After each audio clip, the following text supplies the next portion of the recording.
Hey guys, welcome back to the channel. Today I'm going to be providing a long-term Vechain market analysis update and covering some very key support and resistance levels to watch out for. So if you enjoy the content, please do consider leaving a like and subscribing. Also, this channel is sponsored by FTX.us, which is my exchange of choice for buying, selling, and trading cryptocurrency like Vechain. You can check them out in the description below. There is a link to my referral code SNOWYCRYPTO where you can get a 5% discount on your trading fees.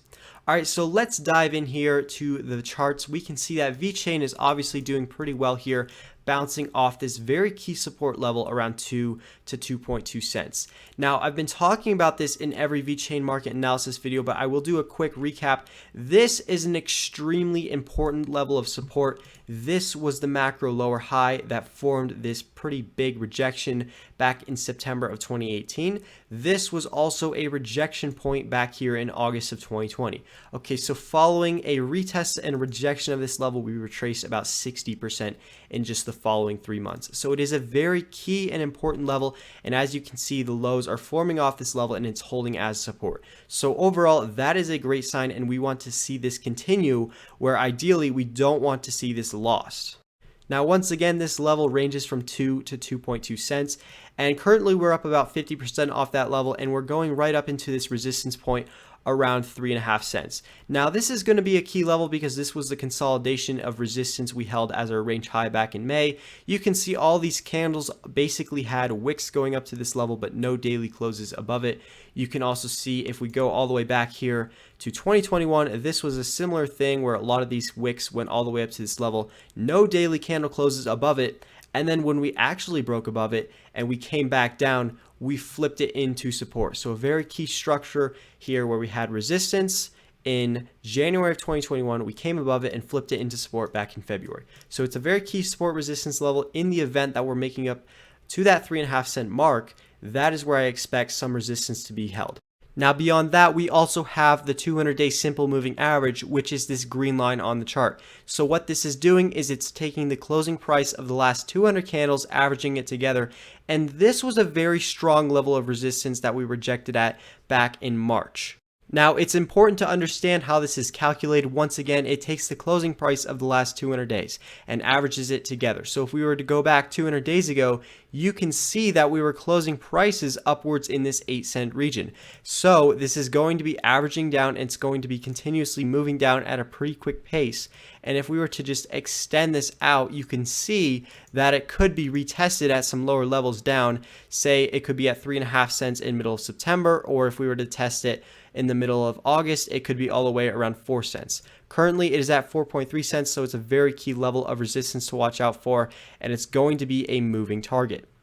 Now, on the longer term time frame, those are some very key levels that we need to reclaim. So the 200-day simple moving average, once again, which is at 4.3 cents, as well as this big macro horizontal level around 3.5 cents. And if we can start to reclaim those and then hold them as support, then that is a very good sign that we might be starting to trend back up and then target some of those lower highs. But in general, I do expect at some point or another, we do need to have some sort of longer term consolidation and accumulation phase. And when I'm talking about a longer term accumulation phase, really, I just want to see some sideways action where we're starting to build a longer term base.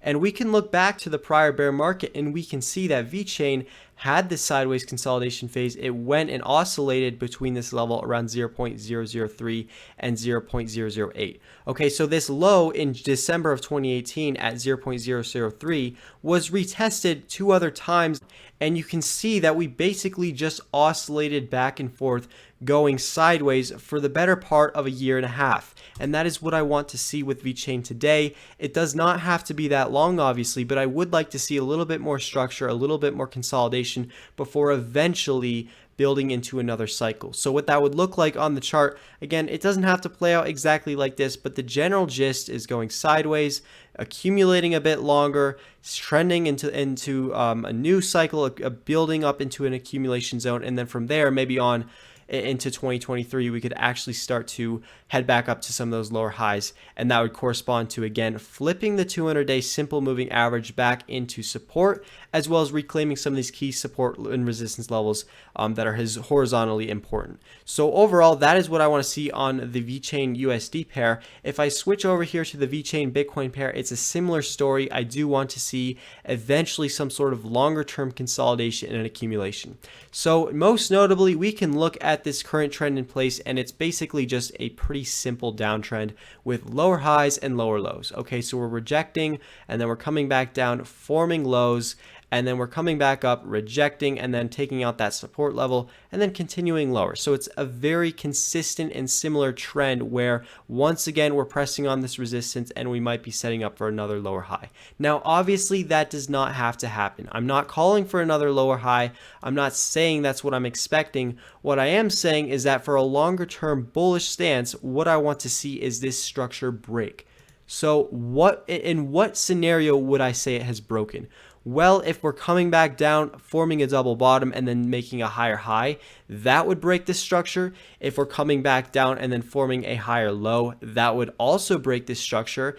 Or if we're starting to go up from here and then consolidate and then form some higher highs, taking out these levels towards around 190 Satoshis and then eventually this 278 Satoshi level. So in general, I just want to see a longer term break of this downtrend because that will bring a lot of strength into the Vechain USD pair. So once again, this is the Vechain Bitcoin pair. It's showing us which asset is outperforming. And as you can see, Vechain has been in a downtrend against Bitcoin since April 2021. So we do want to see this break at some point, and I do have high anticipations for an eventual break, but I can't get overly excited on Vechain until I see a more convincing structure that doesn't look like yet another lower high.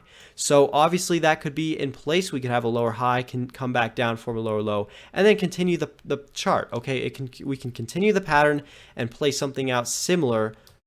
That's the risks that you have taking Vechain on at this level. You have the risks of having yet another lower high, continuing this longer term trend. But if you have, say, a double bottom and then a higher low, you could accumulate here and have a new trend in place where you have more convincing structure that we've actually broken this longer term downtrend. And again, when that longer term downtrend breaks, it will be a very powerful signal because it'll bring a lot of strength into Vechain on the USD pair because it will mean Vechain is heavily outperforming Bitcoin. So those are the things I'm looking for on the longer term time frame. I hope you guys did enjoy the market analysis. And as always, I will see you in the next one.